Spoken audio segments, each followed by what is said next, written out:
ভোটের আগে দিকে দিকে এভাবেই দুষ্কৃতীরাজ আর এবার সরব হলেন খোদ তৃণমূল সাংসদ। বাহুবলীদের নিয়ন্ত্রণ করতে হবে, না হলে কপালে দুঃখ আছে। সতর্কবাণী শোনা গেল খোদ তৃণমূল সাংসদ সৌগত রায়ের গলায়।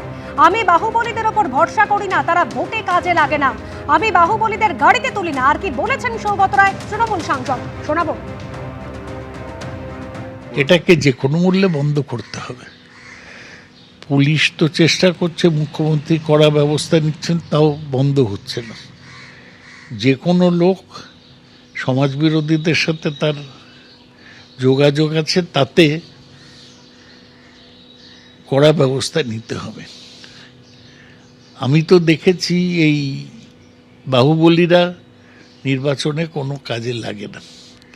বাহুবলীরা যেদিকে যায় মানুষ তার বিরুদ্ধে যায়। আমি এত নির্বাচন লড়ি, কখনো বাহুবলীকে গাড়িতে তুলি না বা তাদের সাথে ঘুরি না, তাদের হয়ে ফোন করি না। এদের নিয়ন্ত্রণ না করতে পারলে সিভিল সোসাইটি, যেটা নাগরিক সমাজ, তারা ক্ষতিগ্রস্ত হবে। এটা যদি সব রাজনীতিবিদ না বোঝে তাহলে তাদের কপালে দুঃখ আছে। আমার এলাকায় যখনই এরকম আমি শুনি, এর বিরোধিতা করি, এদেরকে কোনো প্রশ্রয় দিই না। আমি মনে করি যে এদের রাজনীতি, সুবিধা নেবার রাজনীতি, এটা শেষ হওয়া দরকার। সমাজবিরোধী, গুন্ডা, মস্তান, এদেরকে নিয়ে চললে তার নিন্দা করা উচিত। দল নিশ্চয়ই এ ব্যাপারটা দেখবে। মমতা ব্যানার্জি বা অভিষেক ব্যানার্জি, এরা দুজনেই কঠোরভাবে এর বিরুদ্ধে।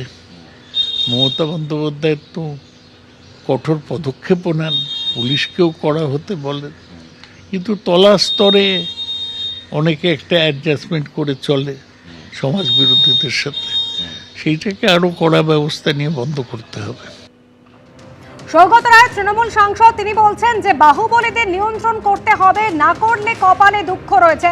এরকমই সতর্কবাণী কিন্তু শোনা গিয়েছে খোদ তৃণমূল সাংসদ সৌগত রায়ের গলায়। আপনাদের নিশ্চয়ই মনে আছে হাওড়ার শুট আউটের ঘটনা, একেবারে ভোর রাতে যেভাবে শুট আউটের ঘটনা ঘটেছে, এবং সেক্ষেত্রে হাওড়া উত্তরের তৃণমূল বিধায়ক গৌতম চৌধুরী, তাকে কিন্তু দেখা গিয়েছে যার বিরুদ্ধে অভিযোগ, সেই হারুন খান, তিনি বাইকে করে যাচ্ছেন এবং সঙ্গে রয়েছেন তৃণমূল বিধায়ক। আর তারপরে কিন্তু সৌগত রায়ের গলায় একেবারে সতর্কবাণী শোনা গেল। তিনি বলছেন যে বাহুবলীদের নিয়ন্ত্রণ করতে হবে, না করলে কপালে দুঃখ আছে। তিনি এটাও বলছেন, আমি বাহুবলীদের গাড়িতে তুলি না। সব রাজনীতিবিদ এটা না বুঝলে কপালে দুঃখ রয়েছে। সুবিধাবাদের রাজনীতি শেষ হওয়া দরকার। ভোটের আগে একেবারে ইঙ্গিতপূর্ণ মন্তব্য কিন্তু করছেন তৃণমূল সাংসদ সৌগত রায়। তিনি আরো বলছেন, অনেকে সমঝোতা করে চলেন। এটাও বলছেন, সুবিধাবাদের এই রাজনীতির শেষ হওয়া দরকার। বিলম্বিত বোধোদয়, এবং সেই বোধোদয়ও এই জন্য হয়েছে যে উনি জানেন যে এরপরে উনি না ইলেকশন লড়তে পারবেন, না পার্টি ওনাকে টিকিট দেবে না। বয়স হয়ে গেছে, অসুস্থ অনেকটা, তো স্বাভাবিকভাবে উনি দেখছেন যে আর তো ওনার পাওয়ার কিছু নেই তৃণমূল থেকে, তাই বিবেকের ভূমিকা পালন করছেন। এবং কিন্তু সেটা বিলম্বিত বোধোদয়, কারণ তৃণমূল কংগ্রেস এদের হাত ধরে যেতে এই সমস্ত সমাজ বিরোধীরাই তৃণমূল কংগ্রেসের নেতা। সিপিএম আমলে সমাজ বিরোধীদের ব্যবহার রাজনীতিতে হতো, কিন্তু তারা নেতা হতে পারেনি। তৃণমূল কংগ্রেস এসে বাংলার রাজনীতিতে এই পরিবর্তন করেছে যে তারা গুন্ডাদেরকে নেতা বানিয়েছে।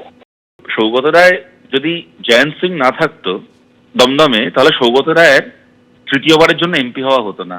যদি শেখ শাহজাহান থেকে শুরু করে সন্দেশখালী শেখ শাহজাহান, বীরভূমের অনুব্রত মণ্ডল, ভাঙড়ে শওকত মোল্লা, এই ধরনের ক্রিমিনালরা না থাকতো, তাহলে মমতা বন্দ্যোপাধ্যায়ের কপালে পশ্চিমবাংলার মুখ্যমন্ত্রী হওয়া ছিল না, অভিষেক বন্দ্যোপাধ্যায়ের বাংলার যুবরাজ হওয়া ছিল না। সৌগত রায় মাঝে মধ্যেই ভোট আসতে এই সমস্ত ভালো ভালো কথা বলেন, কিন্তু ওনারা ক্রিমিনালদেরকে ভরসা করবেন কি করবেন না সে তো পরের কথা। পশ্চিমবাংলার ক্রিমিনালরা ওনাদেরকে ভরসা করে, যে কারণে জাহাঙ্গীর জানে যে আমি ডায়মন্ড হারবারে করে কমে খেতে পারবো যদি অভিষেক বন্দ্যোপাধ্যায় আমার মাথার উপর থাকে।